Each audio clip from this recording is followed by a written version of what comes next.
আসসালামু আলাইকুম, কেমন আছেন সবাই? সংসারের দায়িত্ব যার উপর সেই বুঝে দায়িত্ব নেওয়া কতটা কঠিন। প্রতিদিন তো জামাইয়ের উপর অনেক আবদার থাকে, তাই একটা দিনের জন্য বাজারে পাঠিয়েছিল। কি হয়েছে না হয়েছে সবকিছুই আপনাদের সাথে শেয়ার করব। বাজার থেকে আসতে যেহেতু একটু দেরি হয়ে গেছে, তাই ভাবছি আগে রান্নাটা বসিয়ে নিই। পাঙ্গাস মাছগুলো লেবু দিয়ে ভালোভাবে পরিষ্কার করে লবণ হলুদ মেখে একটু ভেজে নিব। অন্যদিকে রান্না করার মশলাটাও রেডি করে নিব।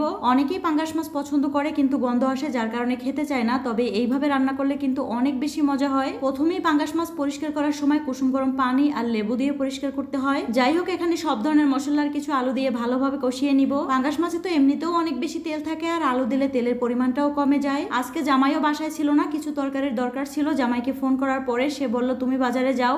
তো আমার কাছে মাত্র 500 টাকা ছিল, ওই টাকা নিয়েই আমি বাজারে যাই। আমি তো ভাবতেই পারি নাই মাত্র এই কয়টা জিনিস কেনাতে আমার সব টাকা শেষ হয়ে যাবে। তবে চিচিঙ্গা গুলো অনেক বেশি টাটকা ছিল, এটাই আপনাদেরকে আমি দেখাচ্ছিলাম। আর এখানে একটা কচু নিয়ে আসছি দ্বিতীয়বারের মতো, আর কিছু মাছও কিন্তু নিয়ে আসছিলাম। কেন জানি হঠাৎ করে লইট্টে মাছ খেতে মন চাইলো, তাই লইট্টে মাছ নিয়ে আসলাম। এবার একটু কাছ থেকে দেখাচ্ছি। এর আগে যখন লইট্টে মাছের ফ্রাই করছিলাম অনেক বেশি মজা হয়েছিল, এবারও ভাবছি ওরকমই করব। অন্যদিকে চালের খুদগুলো সেদ্ধ বসিয়ে গিয়েছিলাম। আজকে আমি ভাবছি একটু লাতা ভাজবো। কোন কোন আপুরা লাতা ভাজা পছন্দ করেন আর কোন কোন আপুরা এখন পর্যন্ত এই খাবারটি চিনেন না অবশ্যই বলবেন। তবে এটা আমাদের দক্ষিণ অঞ্চলের মানুষের খুবই পছন্দের একটা খাবার। যাই হোক, এখানে পাঙ্গাস মাছের তরকারি রান্না করে নিচ্ছি, আর অন্যদিকে চিচিঙ্গাগুলো ভালো করে পরিষ্কার করে নিচ্ছি।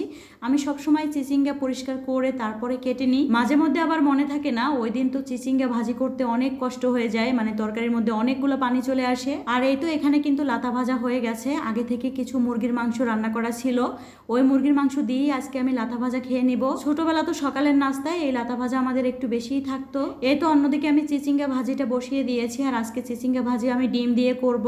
আর এখানে কিন্তু পাঙ্গাস মাছের তরকারিটা হয়ে যাচ্ছে। আমি অল্প আছে রান্না করতেছিলাম, যেহেতু 2 চুলায় রান্না করি। 2 চুলায় রান্না করে আবার ভিডিও করাটা একটু কষ্ট হয়ে যায়। তবে মাঝে মধ্যে রান্না করতে একটু দেরি হয়ে গেলে এটাই করতে হয়। এই লাতা ভাজাগুলো ছোটবেলায় আমরা বিভিন্ন ধরনের ভর্তা, ভাজি অথবা নারকেল, খেজুরের রস এগুলো দিয়েই বেশি খাইতাম। দক্ষিণ অঞ্চলের মানুষ চালের খুদ দিয়ে লাতা ভাজা বিভিন্নভাবে করে থাকে, তবে আমার মায়ের হাতের লাতা ভাজাটা একটু বেশি পছন্দ করি। মাকে দেখতাম প্রথমেই নারকেল কুচি দিয়ে চালের খুদগুলো সেদ্ধ বসিয়ে দিত। সত্যি কথা বলতে শহরে বসে তো ওইভাবে নারকেল পাওয়াই যায় না, তাই আমি আমার মতো করে বানিয়ে নিয়েছি। যাই হোক, এবার বাকি যে তরকারিগুলো ছিল এগুলো সব গুছিয়ে আমি ফ্রিজে রেখে দিব। আর আজকে এত বেশি গরম, বাজার থেকে আসার পর আরো বেশি খারাপ লাগছে।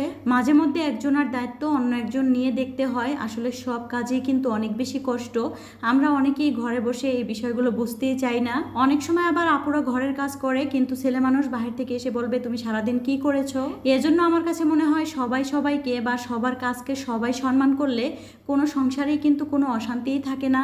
আমাদের সংসারে ওইভাবে কোনো সমস্যা হয় না, তারপর আমাদের আশেপাশে অনেক সমস্যাই আমরা দেখতে পাই। এই তো বিকেলবেলা পিঠা দিয়ে নাস্তা করেছিলাম। তো যাই হোক, সবাই ভালো থাকবেন। আজকের ভিডিওটি এ পর্যন্ত।